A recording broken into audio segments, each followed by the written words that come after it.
he took that same energy and it was transformed into a message from the internal potency, which was Krishna saying, go. Now the door's open, you can go. Prabhupada talks about this also in his own life. He calls it transcendental fraud. Right, Kurunath? Transcendental fraud. There was some incident we heard about where apparently there was a debate about how important the Bhagavatam was.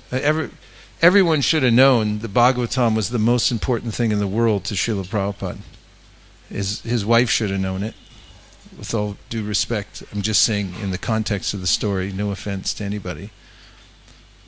But we hear that she took his manuscript, the Bhagavatam, or not his manuscript, but the Bhagavatam that he relished, and she sold it to get money for other household items. Biscuits. Insult to injury. Biscuits. And so when he found out, that was the impetus to leave. And just see, she didn't know how into Bhagavatam he was. Now he leaves, and that's what he brings with him to America, and that's what he spreads all over the world, is Bhagavatam. But the point was, he took it. And we, as we prepare ourselves, we don't know when that clarion call will come. And it may come through a demon. It can come through our own mother. It can come from, a man leaning on a truck. We hear of such things even in the Sandarbha. There's a story which I'm not sure if I have accurately assimilated or not, because I've heard it various ways, but Lal Babu hears a mother calling to her child. She's just an ordinary worker, but the words resonate with him, and he takes it as Krishna's message for him to surrender.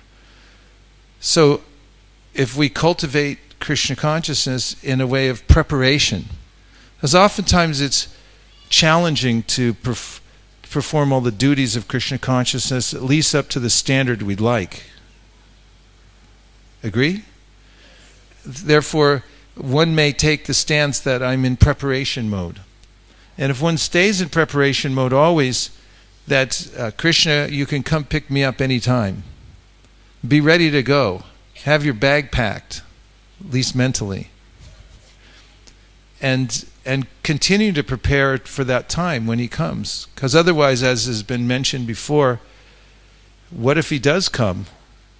I mean, even we're worshiping the deity, and then Krishna sends an airplane, and we say, sorry, I'm busy, or I got to go to work tomorrow, or any of those things. But making ourselves ready is very important.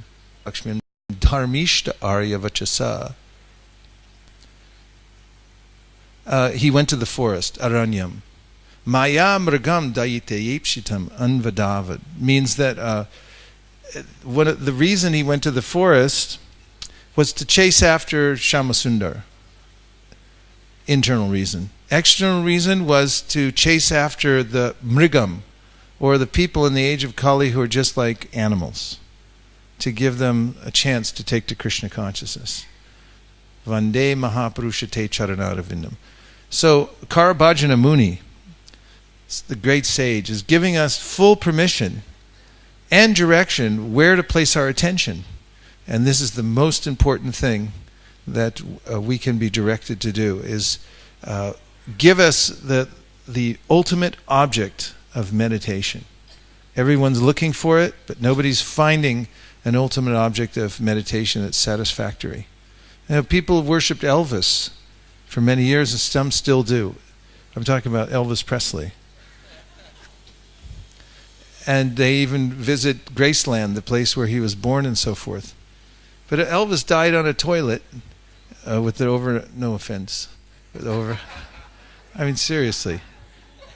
And it's disappointing how the king died, as well as others. I don't want to mention any more names. Elvis is sufficient.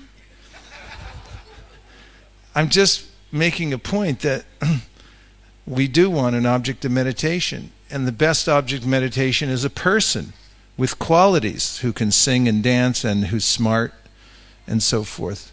But Karabhajana Muni is telling us that if you want the smartest, the most renounced, the most beautiful, the most powerful, then meditate on Lord Chaitanya Mahaprabhu's lotus feet. So now, Narottam Das Thakur is telling us in this bhajan more about Chaitanya Mahaprabhu. And he says that if you accept this point about Chaitanya Mahaprabhu, study it. Don't do it blindly, or do it blindly. That's okay either. If you're a simple person, which is a great asset, and you don't have any doubts, just take it. And you're home free. No more problems. But if you're an analytical type, then study the mercy of Chaitanya Mahaprabhu, study his life, study the Shastra, study logic, understand who he is, what he did, and so forth. Bhaktivinoda Thakur did that. He studied world religion as it was, and then brought out to the world Chaitanya Mahaprabhu as the supreme savior of the world, who had brought together the perfect philosophy for the world, so everyone could follow it and live in harmony. So he writes in this bhajan, does Narottam Das Thakur, anyone who has accepted the two lotus feet of Lord Chaitanya as his only asset knows the true essence of devotional service. And say bravo. If anyone feels ecstasy and cries by simply hearing the transcendental qualities of Chaitanya Mahaprabhu, he at once understands the eternal loving affairs between Radha and Krishna. This is a very important point. It's one could go into great detail, but this presents the point that by worshipping the lotus feet of Sri Chaitanya Mahaprabhu, then naturally one will develop within one's heart an ever-increasing knowledge of and love for Radha and Krishna. So this is something that Prabodhananda Saraswati brings up in his Chaitanya Chandamrita, saying that saying what I just said, that this is the means by which one develops. Prabhupada writes as an elaboration of this point that Narottam Das Thakur is making, that if you dive into the ocean of the pastimes of Sri Chaitanya Mahaprabhu, then you'll come out on the shore of the pastimes of Radha and Krishna. Gora Kripa Holy He. If anyone feels ecstasy and cries by simply hearing the transcendental qualities of Chaitanya Mahaprabhu, he at once understands the eternal loving affairs between Radha and Krishna. 3. Anyone who has understood that the associates of Lord Chaitanya are eternally liberated souls immediately becomes eligible to enter into the abode of Krishna, the son of Nanda Maharaj in Vrindavan. What point did I just read? Yes, Ananda Murari. Give him the mic, please.